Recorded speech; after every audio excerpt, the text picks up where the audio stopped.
In case you need reminding, you are standing on a mountain of knowledge. You know so much about your industry. So why not share it by becoming your industry spokesperson? Today, thanks to Media Stable's Nick Hayes and a couple of case studies, you'll discover exactly how. It's an opinion-leading episode 622 of the 13-year-old award-winning Small Business Big Marketing podcast. Well, I said, welcome to a small business marketing show where successful small business owners share their souls to take your marketing straight to the lead. Now, here's your host, Mr. Timbo Reid. And welcome back to your weekly dose of Look Mum, I'm on TV. I'm your host, Timbo Reid, and I have an insatiable curiosity for uncovering marketing ideas that help businesses just like yours to grow. I do that through weekly in-depth conversations with successful business founders who have walked the path before us. You, infinitely more importantly, are a motivated business owner, ready to crank out some great marketing to build that beautiful business of yours into the empire it absolutely deserves to be. As per usual, team, there is marketing GOLD dripping from the ceiling over here at Small Business Big Marketing's HQ. So let's get stuck right in. Big thank you to those of you who've chosen to support the work that I do for small business by joining my exclusive membership, which I launched only last week. Membership starts at $8.50 a month, and depending on what tier you choose, benefits include marketing idea worksheets where I capture ideas that I see in my travels and document them on these worksheets. I review productivity tools. I'll share a review that I got from a member only this week about a productivity tool I reviewed. Ask Me Anything monthly webinar, you get a seat on that. Possibly one-on-one coaching, again, depending on what tier you join. Behind the scenes, action as well, and plenty more. It's so rewarding to receive reviews. And in the first week, I got one from member Bob Wheeler who says, and I quote, he's referring to a productivity tool review that you'll find in the membership. He says, "Holy hell, Timbo, learning about this tool has already paid for my membership. I've got months worth of content ideas from my first search. How the hell did I not know about this?" End quote. Yeah, as I said, that's from a productivity tool that I share inside the membership, and it is unbelievable, I got to tell you. Like I said, it's membership starts from $8.50 a month, and you can join over at patreon.com/marketing podcast. That's Patreon, patreon.com/marketing podcast. I'll also put a link in the show notes. Now, following positive feedback to my recent interview with Joshua Del Pozo, the Chief of Staff for the Today Show, I figured you guys are keen to learn more about how to become a media spokesperson for your industry, which of course requires some media training. And who better to give it than Nick Hayes, the founder of Media Stable, a business that he started in 2012 that connects media with experts and which has become the preferred source of media talent in Australia. Media Stable is also the leading resource for business owners who want to become media savvy and get exposure for their business along the way. That's you, right? He's also the founder of Expert Registry, an online media training resource. So the guy knows a thing or two about how to help business owners just like you get exposure. For free. We love that. Well, the training's not for free, but once you start getting media exposure, that's free. To provide real-life case studies of business owners who've been through and benefited from Nick's training, we're also joined by financial planner Sarah Wells and online agency owner Nicole Jamieson. Now, free media exposure for yourself and your business appeals, why wouldn't it? Then grab a notebook, as this really is a masterclass. Topics include why becoming a media spokesperson is smart marketing, who's it suited to, where are the media opportunities in 2023 and beyond, how to generate stories the media want to cover, how to manage a media opportunity, and plenty more.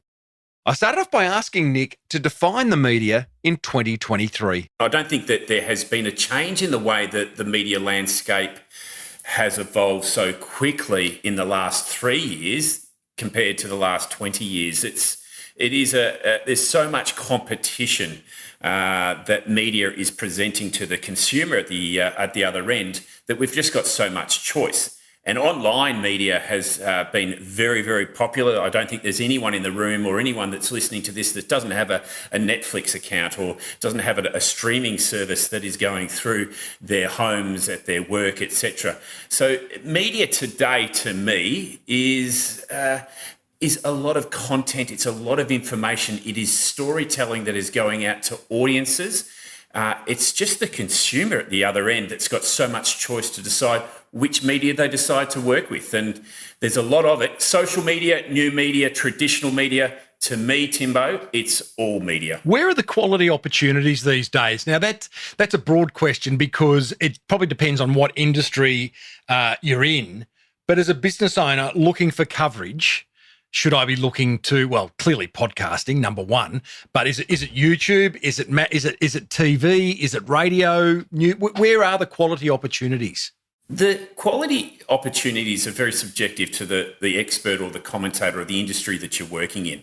I'm a big believer that radio, television and print still has the preference there of decision makers and those that hold the money-making positions within the community, within those that are making decisions. They're still looking at radio, television and newspaper as a place to be. But there's certainly online podcasts for sure. I mean, look at us listening in to Small Business Big Marketing as a chance to jump in to a very niche and select service that we want to listen to because we can do that now as consumers. But I believe that radio, television and print still holds that prominence, that presence, that I guess that puts you up on a platter and say, hey, I'm here, I'm an expert, I'm a commentator and I'm doing my thing. And when you're broadcasting to a large audience, that still holds because a lot of things that you see in social media, looking at online media, there's a lot of chatter, there's a lot of talk, but there's not normally a lot of audience. And, you know, I'm not talking about the Kim Kardashians and all the leaders in the sort of that social media space. I'm talking about everyone that's got a Twitter account, everyone that's got a Facebook account.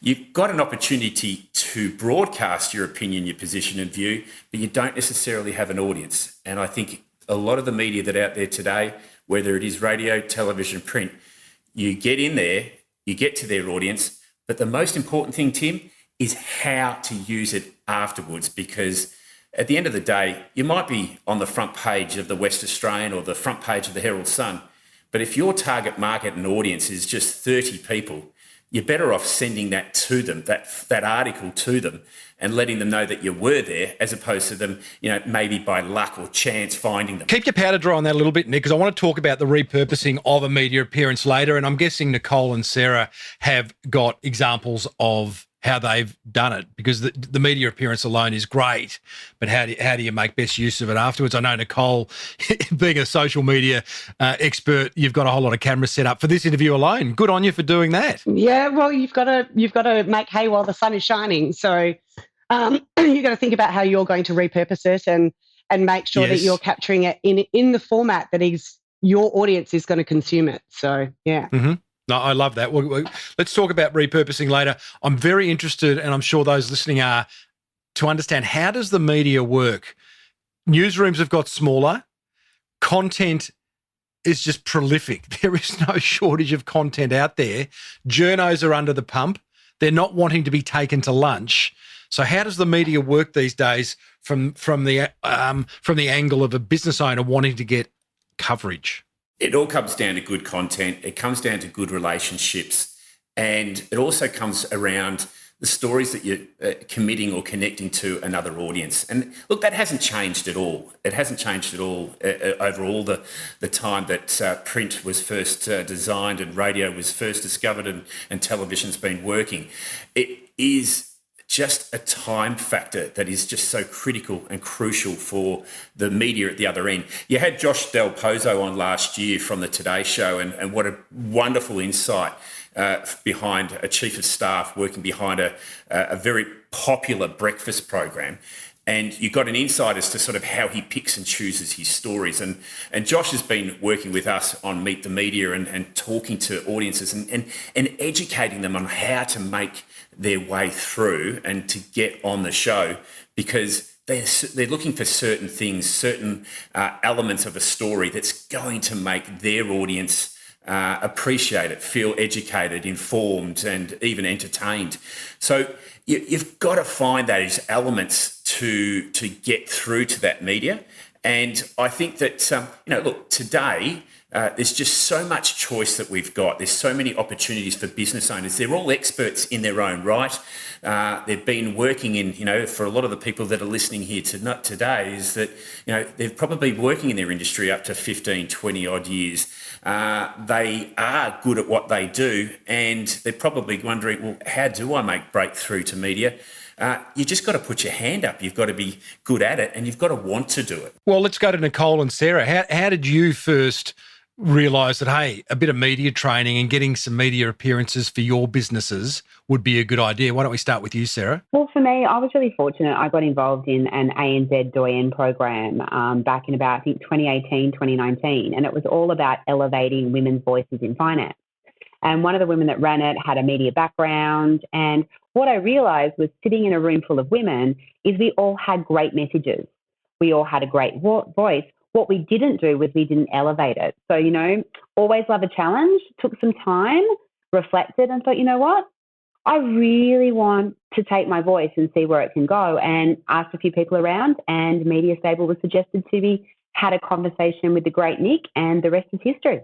So my view is, as business owners, of which you are, of course, we're all standing on a mountain of knowledge. If in your case, you know a lot about financial planning and wealth creation and that area, and we are standing on that mountain of knowledge, and we've got two choices. We either share it or we don't share it. Your choice was to share it, and you chose the idea of getting media appearances as your way to do that.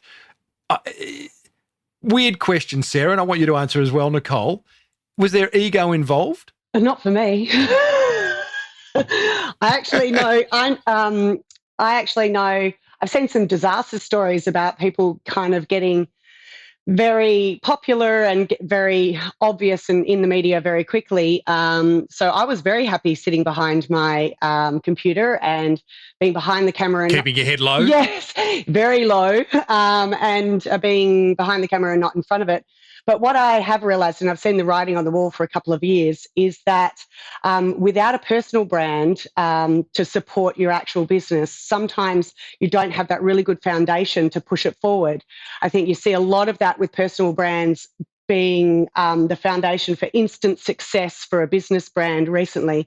You look at Ryan Reynolds with his Aviator gin, Rihanna with Fenty.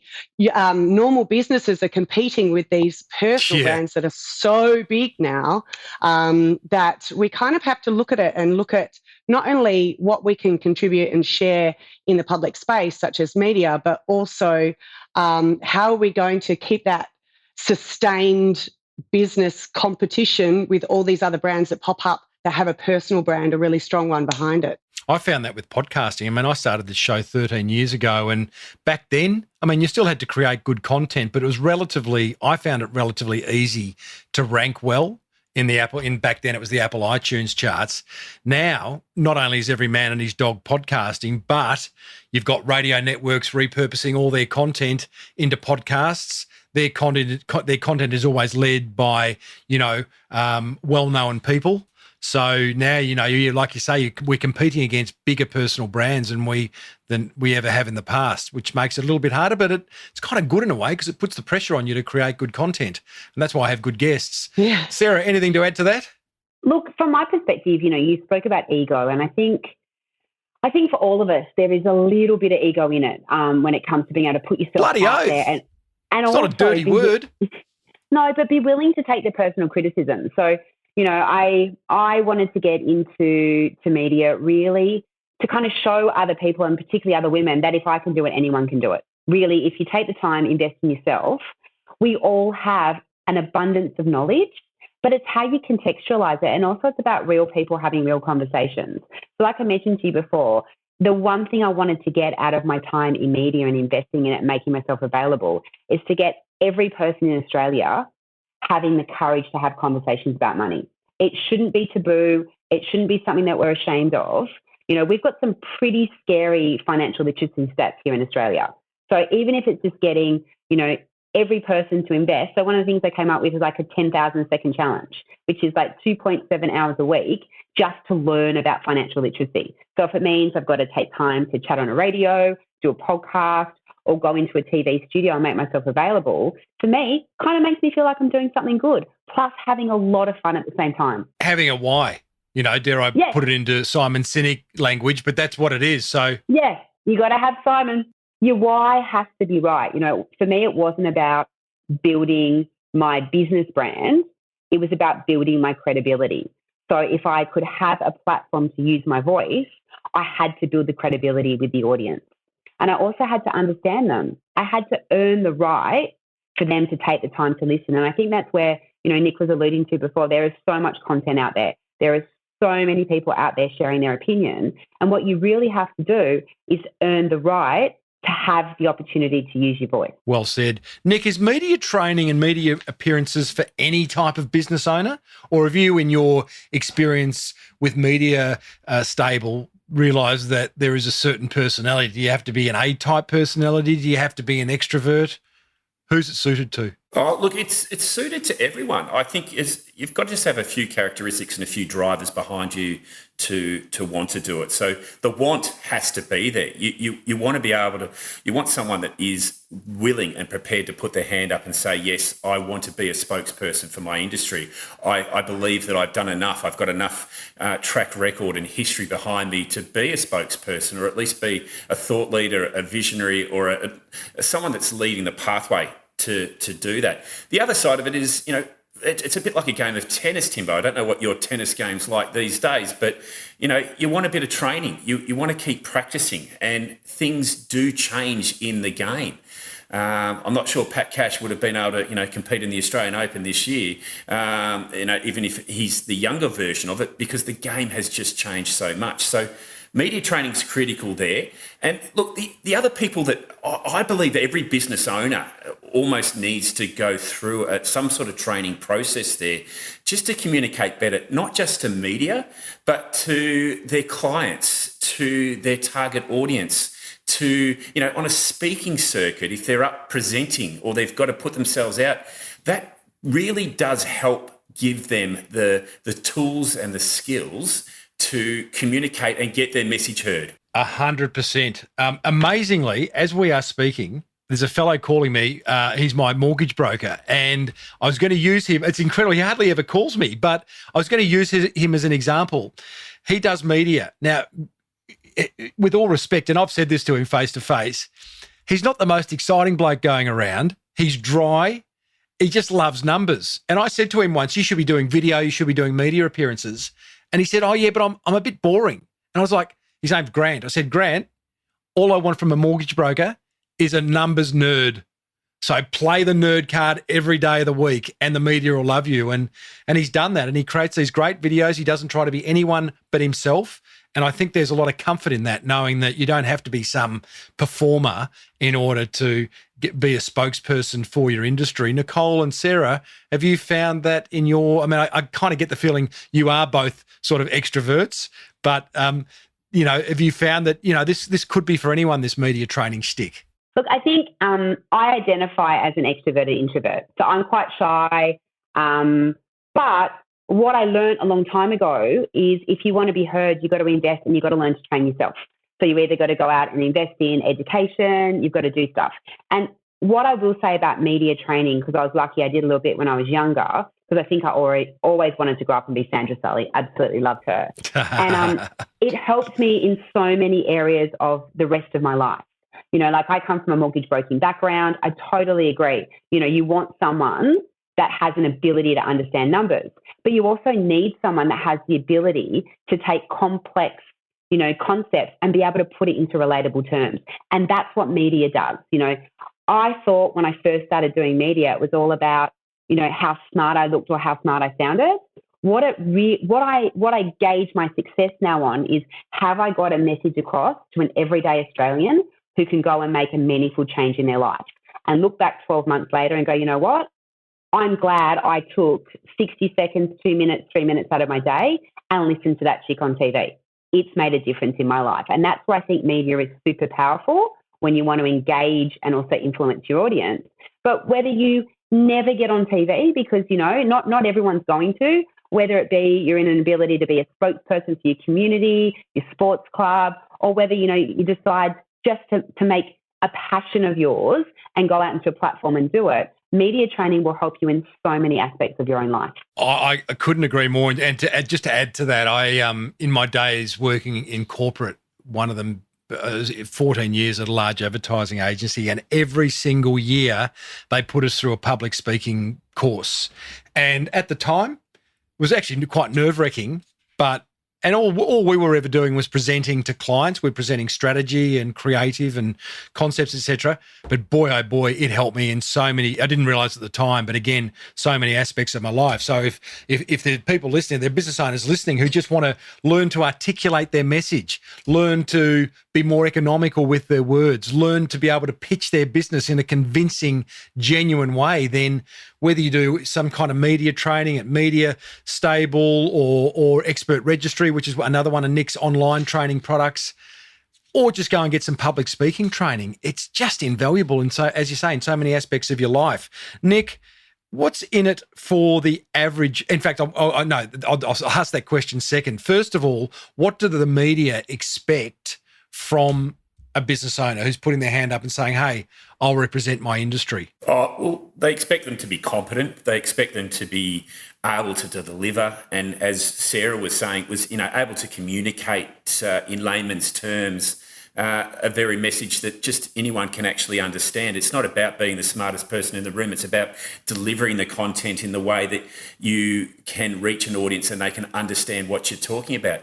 But probably the most important thing that media is looking for, if you're going to put your hand up, be available for it, and make a commitment as a leader and as a business owner to be a part of the media stream. So not just be available for the media, but also to consume the media that you want to be a part of.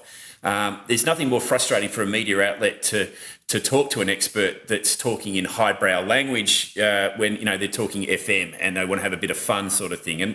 And I know Nicole's had experiences with that in the past as well. But you kind of work with that and you understand how that media works and operates. But media expects you to be competent, know what you're talking about. They don't expect you to know every answer. And I think that's the great fear for many experts, is that they fear, I'll get on there and I'll mess up because I won't know every answer. It's all right to say, hey, I don't know the answer to that, but I'll get back to you next week with the opportunity. I'll get back when I get back to the office. It's just be the expert, be that person just of own your it. industry Just that you are. Own what you know and own what you don't know. Like a good politician. Absolutely. Hey, Nicole, you did Media Stable training last year. Within 4 days of graduating, Channel 9 tapped you on the shoulder and said, hey, want to do a piece? I imagine, speaking of expectations, you probably, I don't know you personally, but I imagine there's a bit of panic around that. And you probably thought the expectations of Channel 9 are going to be so incredibly high and you're not going to be able to meet them. Yeah. What was the reality of that opportunity? Well, first things first is I sent out a very big SOS to Nick, and because panic. It was a bit of panic because I'd pitched myself, and I think that was a key thing that I think Sarah alluded to and Nick has chatted to as well. It's about understanding the audience you're about to talk to. So understanding that you might be an expert in a certain field, but you've got to change your message depending on who the primary audience is. And so I understood who the primary audience was, but I'd never done TV before. So I think that was the greatest thing for me about Media Stable. It put me in the same room as the media, so it enabled that opportunity to come about. They also kind of prepped me in terms of what they would be looking for, how you need to pitch, so all that language. But the most important thing for me was having someone who has so much experience in the media and talking to the media and has been in every circumstance, radio, podcasts, TV, that I was able to sit me in a room and say, this is what you should expect. Because as you were saying before, what makes us go into this? I'm an extrovert. I am the clown of the party. But as soon as there's a camera in my face, it's all the blood drained from my face and my hands got sweaty. So it was about teaching me some techniques and teaching me to be able to relay my message in a way that was understandable and was able to be picked up by the audience that I was pitching to. So yeah, it was very nerve-wracking, and I think I had adrenaline on a high for many, many hours after I was on for my big 4 minutes. But yeah, thank God I had that ability to lean on Media Stable and the expert registry to be able to train me to be able to handle it. And a little bit of breathing techniques didn't hurt either. Oh, yeah. Yeah. Well, just on that, and I'd love to drop a name right now. Mick Jagger once said to me, never drop names, but I'm going to break that rule. Wim Hof lives 2 streets away from me, speaking of breathing techniques. I'm trying to get him on the podcast. Oh, it's honestly, it has been a game changer for me. Yes. I saw it on Instagram and I thought, I'm going to give this a crack. So It is a bit of a game changer. It is. You look weird, but it works.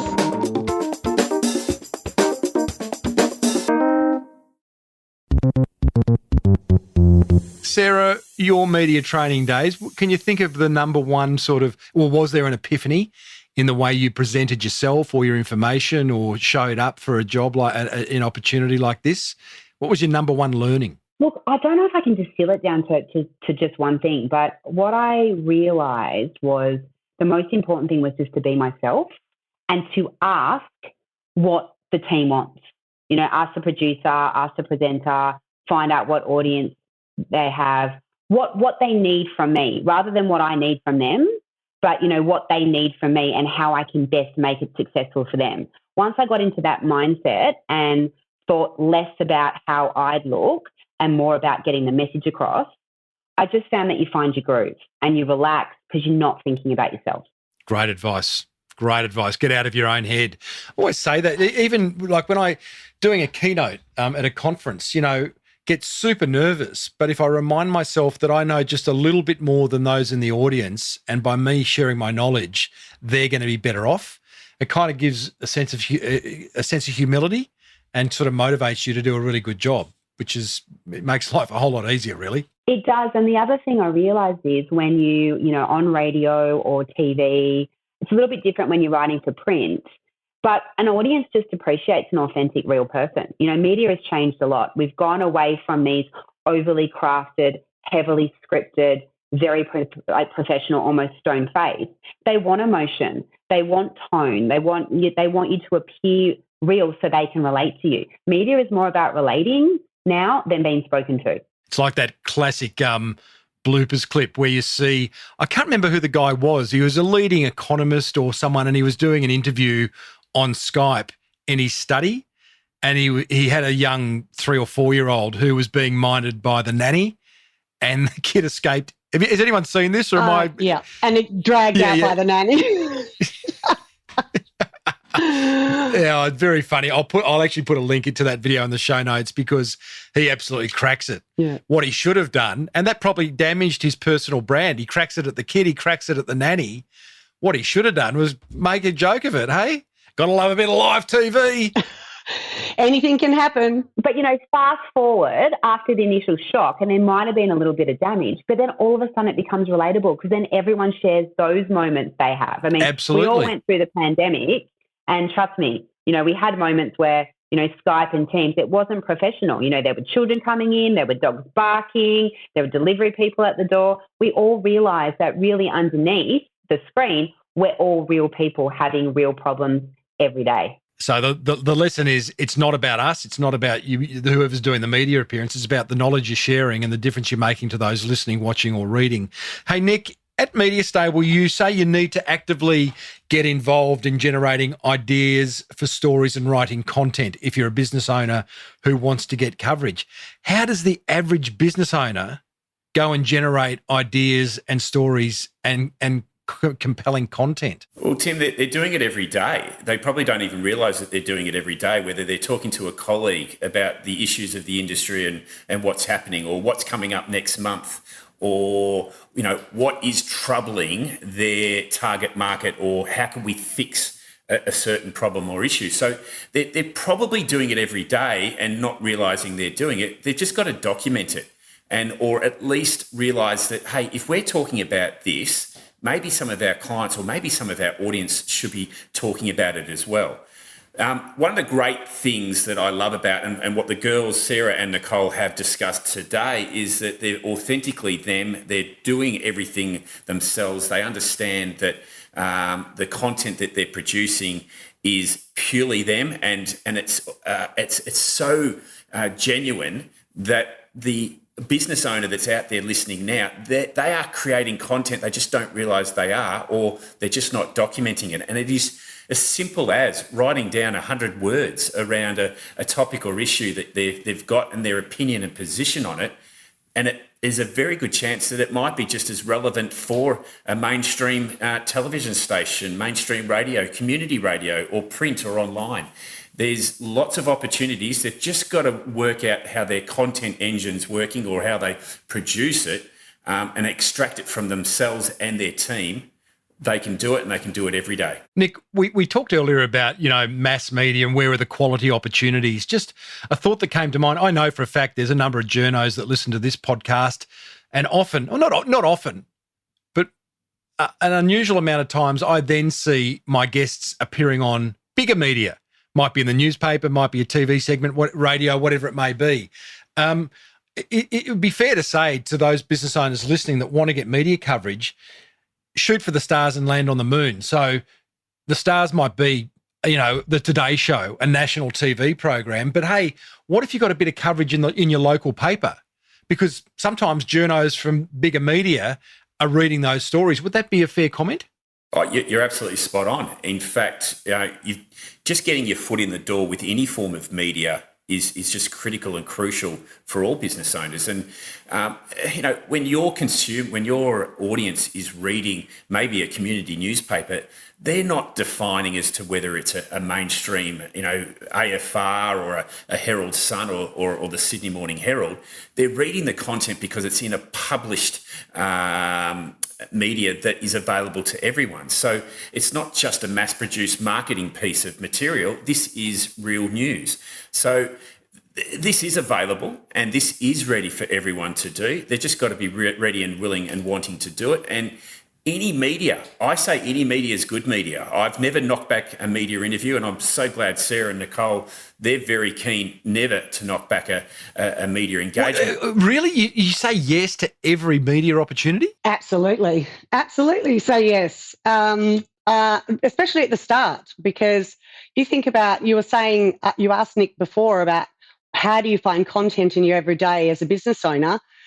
Think about the 10 questions that you're asked every single day by clients, by friends, by people around you. They're your content generators, because they will ask you, because you're an expert, whether you're a lawyer, a finance expert, a social media expert. The people surrounding you will ask you questions all the time about what you need to be, what you can say on the media, what you could be doing on the media, and you need to practice for social media all the time as well.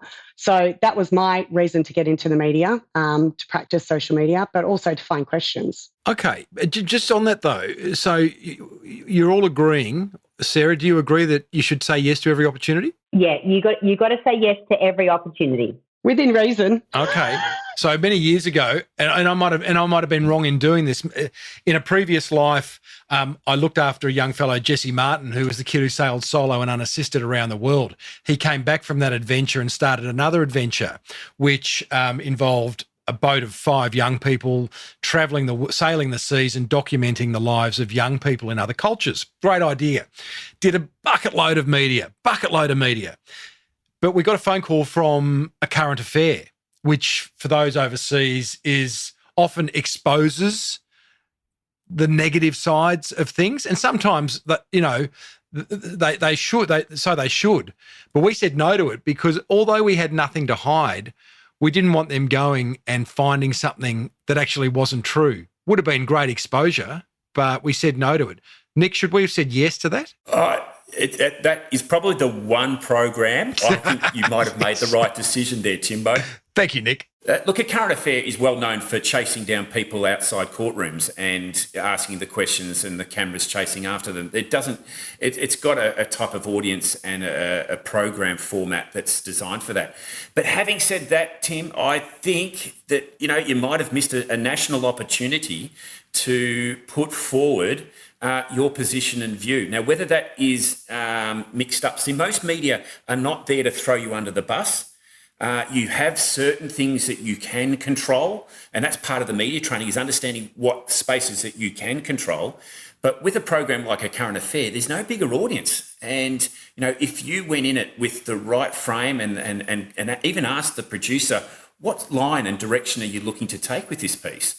You probably would have been in a very good position to understand whether this is good for the brand, for Jesse's brand, or, leave it alone. Just to support what Nick said, it was suggested to me to always say yes to every opportunity. But really what I like to do particularly is to be curious when engaging with media. Don't be judgmental. Don't go off the bat and go, that doesn't suit me, that's not going to work. But, to ask them, what was it about me or my area of expertise that interested in them? And then what do they need from me? And I've tended to find that sometimes I might have been a bit skeptical about where something was going. But once I engaged and built, a relationship with either the journo or the producer, you were able to kind of get a bit of a feel and then set yourself up for success. So as much as it is asking the right questions, it's also working with them. You don't want to be combative. You don't want to be difficult. You want to make their job easy. And if you make their job easy and you give them good TV or good radio, they will keep coming back to you. Yeah, and I also think that if you say yes to everything, it gives you that opportunity in that space, even though it takes a little bit more effort, to put more research into what you're good at, because the media will generally have a little bit of that conversation, and Sarah alluded to that as well. They'll have a conversation about what they're looking for from the interview or from the article piece, and so it gives you the opportunity to go, I need to know a little bit more about that. So I'll go do some litmus tests in the community, or I'll do a bit more research online.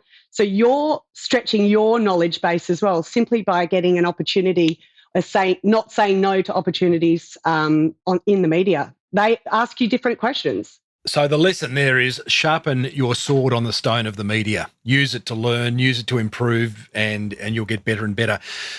Sarah and Nicole, I'd love you to share your favourite media appearance opportunity that you had. How did it come about? How did it go? And what did you do with it afterwards in terms of repurposing? Why don't we start with you, Sarah? Look, I don't know if I have a favourite. I'm really bad at these types of questions, and I know, you preempt me with it. But whatever comes top of mind. I really love my time with Channel 9. I started off as the fill-in, when someone wasn't available. I think it was my first TV appearance in Perth, and I got about half an hour notice to be able to go and do it. What I loved most about it is I didn't have time to think. So sometimes being that fill-in person or being that go-to person or the kind of plan B is really good, because, you get a short period of time, you get a high brief, and you really just have to go on and kind of wing it. So that would be my favourite experience, because it's the one where it built my confidence the most. I can honestly say when it comes to kind of repurposing it, I've just done one recently where I got a great opportunity with Channel 9 to talk about financial literacy. So because I've been doing a bit of time with them now and I do a regular weekly spot, I've got that opportunity to kind of engage with the content, give them a couple of ideas and suggestions around topics. And what I've been able to do is to take that segment, I asked them for a copy of it. The tech guys are fabulous. Make friends with everyone in the media, from the guys that plug you in, to the lighting guys, to the cameraman. Every single person in that chain is invaluable in making you look and sound good and also giving you feedback. But I was able to take it. I'm working on a little bit of a project with a girlfriend of mine around financial literacy. Just happened that the topic came up that week, and I was able to use my segment on Channel 9 to try and really leverage a little bit of a challenge that I'm trying to get people to participate in, which is that 10,000 second SIN challenge, where I want people to take time every week to talk and learn about financial literacy. So you never know where something that you might do, whether it be even radio or even, a print piece of work, where you can leverage it not just into your personal brand, but also a cause, which really links back to the why. Oh, I love that. What can you quantitatively measure what that Channel 9 work has done for your business, Sarah? So I can quantify it from a personal perspective. So I moved from Sydney to Perth, And in Perth, it's a fabulous community, but a little bit wary of outsiders. So, in Sydney, I was very much based on, as good as the last job I did or the last result I got, whereas Perth is all about relationships. And what I have found from taking the time, week in, week out, filling in even on radio during Christmas when everyone else is on holidays, really putting in the hard yards, it's opened doors for me. It means I can have conversations and access to people that ordinarily wouldn't have seen me on the radar. And I sort of joke and go, I'm about a W grade personality now, but, it helps to open those doors and really, really helps me with my personal why. Nicole, favourite appearance, and tell us about that. What did you learn? What's it done for your brand? Well, you mean besides this podcast, right? Thank you, Nicole. It was a leading question. Small business, Sarah big didn't marketing. Of course, it would be this one. You're only human. I think I love podcasts. I'm very much into podcasts. I like the humanity of it. I like it's kind of like sitting down and having a chat. So not to fluff his skirt at all, but when I was on the podcast Fluff with away, Nick, knickers. when I was on the podcast with Nick, it was such a good chat. There was two other experts having a chat, not dissimilar to this. And I really love how podcasts just permeate straight into people's homes. So many people listen to them. It really does help people. They can search the subject that they're really interested in and really narrow down what they want to hear and what they want to listen to. So if you happen to be one of those lucky guests or lucky presenters that someone invites into their home and into their ears, I think it speaks volumes. And so I do really love that casual environment, and it very much speaks to how I enjoy to communicate. I have had some really great TV experiences, just like Sarah. I was invited onto Channel 9, their morning program, and that really stretched kind of my capacity in being able to go, right, well, and that was first off the bat. So start high, I guess. It sounds like Channel 9 are pretty much inviting anyone on. Is that fair to say? Or? No, only the good ones. Come on. Only the good ones. No, it really stretched. And I thought, well, yeah, if I can do it, anyone can do it. If I got on Channel 9 4 days after I presented for the first thing, my first pitch ever, surely anyone with knowledge in a certain segment that the community is interested in, and let's face it, if you knit crochet hats for cats, there's an audience out there that is willing to listen and willing to understand your knowledge, and perhaps you're an expert in that. So I think that podcasts are definitely my favourite, and this would have to be my favourite thus far. But Nick, you're a close second.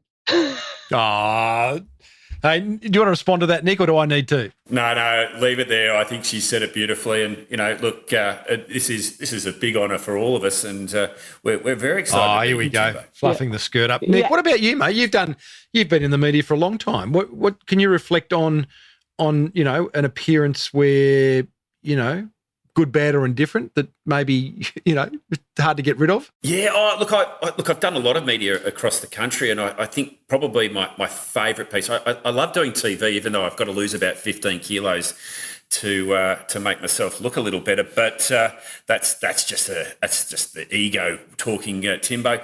But no, look, one of my favourite pieces. Remember when Qantas had Qantas Radio, yes. and Alan Kohler would do the what is essentially a podcast with 6-7 business leaders. And what we were very keen to do at Media Stable was to get all our people onto Qantas Radio, because the opportunity to talk to Alan Kohler is just enormous.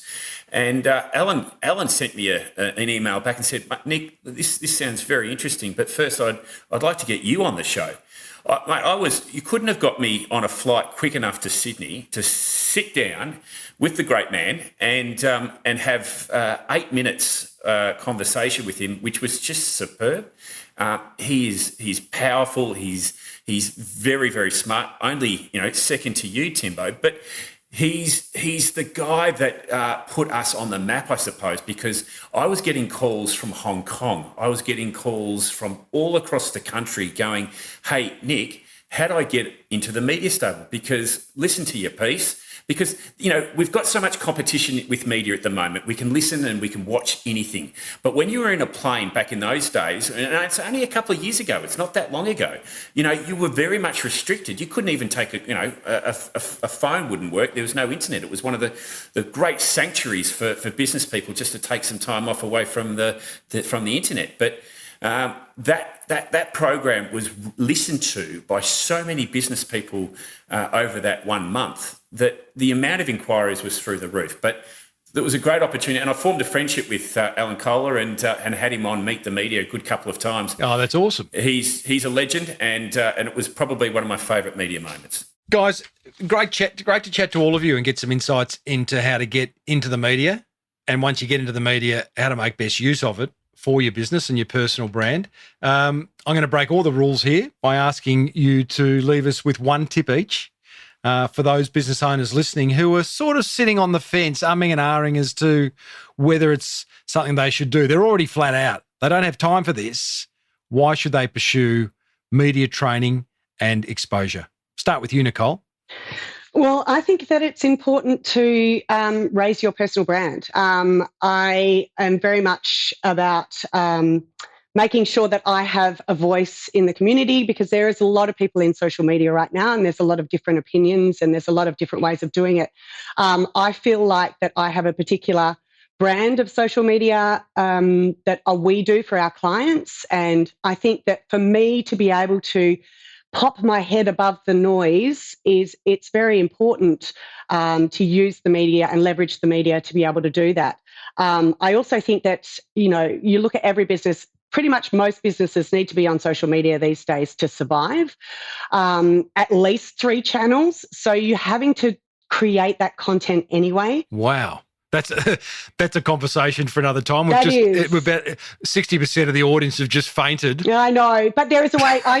There's a way to content stack it, so you do the same content, yes, leverage it out. But that's another conversation. All right, another conversation. But you have to do it anyway for social media. So it's not creating extra work. You should be creating that work anyway for your social media, for your business promotion and your brand awareness and your personal brand awareness. So why not do it en masse with a little bit of media outreach? If you've taken the time to listen to this podcast, you've invested in yourself. So rather than thinking about it, wondering about it, take some action in the next 24 hours. It could be looking at expert registry, connecting with Media Stable, or it could just be getting out your iPhone in front of you and recording 60 seconds of a question that someone's answered you that day. But it would be a shame if you didn't leverage the content and the time that's been put into this podcast today.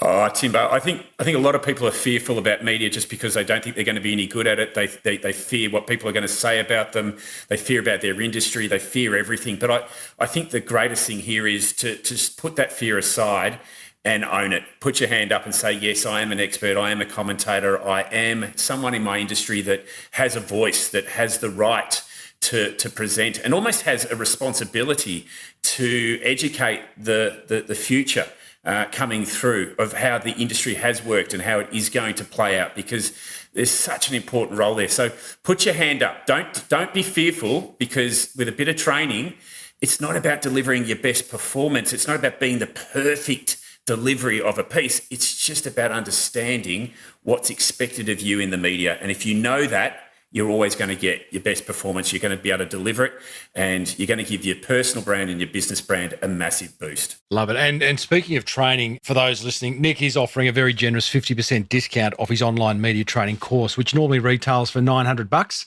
So obviously it's going to be $450 to Small Business Big Marketing listeners. Now, along with the training, you also get to submit your pitch to 700 media outlets across Australia and New Zealand. So if you want to have a look at it, expertregistry.com.au is where you'll find the details. If you'd like the link that is relevant to Nick's offer, just email me, tim@timreid.com.au, and I'll flick it to you. Guys, thank you so much for taking us inside the world of media, and all the best for your future appearances. Thank you very much, Timbo. Thanks, Tim. Thanks for having me. Well, there you go, team. Media Stable's Nick Hayes, financial planner Sarah Wells, and digital marketing agency owner Nicole Jamieson of Perth's Dark Horse Agency. You'll find links in the show notes to each of them, along with a very generous offer to help you get media trained up. You see, Nick is offering, as I said, you a generous 50% discount off his online media training course. Along with the training, you can also submit your pitch to 700 media outlets across Australia and New Zealand. I mean, that's so valuable. Check it out at expertregistry.com.au. And if you think you'd benefit from it, email me for the offer link. You can email me at tim@timreid.com.au. And again, all the details are in the show notes, so you don't need to be stopping and writing it down. It's all in the show notes. What grabbed your attention from that interview? I'd love to hear it. I'd also love to hear if you end up getting media trained and get some exposure and what it's done for your business. Can only be positive, I'm guessing. All right, let's see who's called the Small Business Big Marketing Hotline of late to share what marketing is working for them. Hi, Timbo. This is Trish Raj from thechartist.com.au. We provide stock market, trading and investment strategies for people who want to build their wealth. I've been a huge fan of your podcast for several years, and each episode I pick up a new nugget of marketing gold to implement in our online business. And that's the key. Our business is an online membership model that has been running for over 15 years. So how, as an online business, do we connect with our customers and make them feel valued? Tips that we've picked up so far from your podcast include hosting new members a complimentary copy of my husband and business partner, Nick Raj's book called Unholy Grails, A New Road to Wealth. Then when members have been with us for 3 months or when they renew an annual membership, we send them another gift in the mail. We spend around $25, including postage. We change the gift as we have members who've been with us for many years, so we don't want them to receive the same gift twice. Favourite gifts have included custom socks with our logo on them, coffee beans sold by a local charity, and beautiful candles that smell of coconut and lime. Do they all promote our business? Not always, but they make our members feel valued and appreciated, and we get lots of nice messages from them. This Christmas, we sent each of our members in Australia a custom printed packet of lettuce seeds with a message printed on the front and a QR code asking them for a Google review on the back. Already we've had a couple of people post comments and photos on social media saying how much they liked the gift, and the cost was only $1.50 per packet when bought in bulk. We include a link for Google reviews in our email signature and on thank you cards that we send with our gifts. It's hard to get people to follow through with the reviews, but so far we have 24 5-star reviews and 1 2-star. We're communicating with that person in a positive manner on Google and via email. Thanks so much for the fantastic interviews, Tim. We really appreciate your marketing wisdom. Listeners can visit us at thechartist.com.au. Thanks. Bye. Oh, Trish, thank you so much for that message. That means a lot. And great tips on looking after your precious customers. Fantastic stuff. Hey, and good on you, by the way, Trish, for following up the 2-star reviewer. As past guest Jay Bayer says, we must hug our haters. In fact, he's even written a book on it called Hug Your Haters. Hey, everyone else, be like Trish and call me on 0480 015 150 and let us know what marketing is working for you at the moment. That's 0480 015 150. Well, we're nearly there. It's time for you to take action on what you've learned. If you'd like to support the work I do for small business, then please check out my exclusive membership at patreon.com/marketing podcast. And membership starts at $8.50 a month. And you can find out all about it at patreon.com/marketing podcast. Next week, you and I catch up with farmer Jake Walke, who's opened a 24/7 self-service butchery in regional New South Wales, the promotion of which has gone bananas on TikTok with 830,000 views. I thought that interview was just going to be about his 24/7 self-service butchery, but I can assure you, Jake is an entrepreneurial genius, and what he shares is just absolutely fantastic. I've already put the video version of the interview inside my membership. So if you are a member, you can get stuck into that one real early and watch it as well. Absolutely fantastic. If you enjoyed today's episode, please hit the subscribe button on your favourite podcast app where you'll find 621 more chats with successful business founders.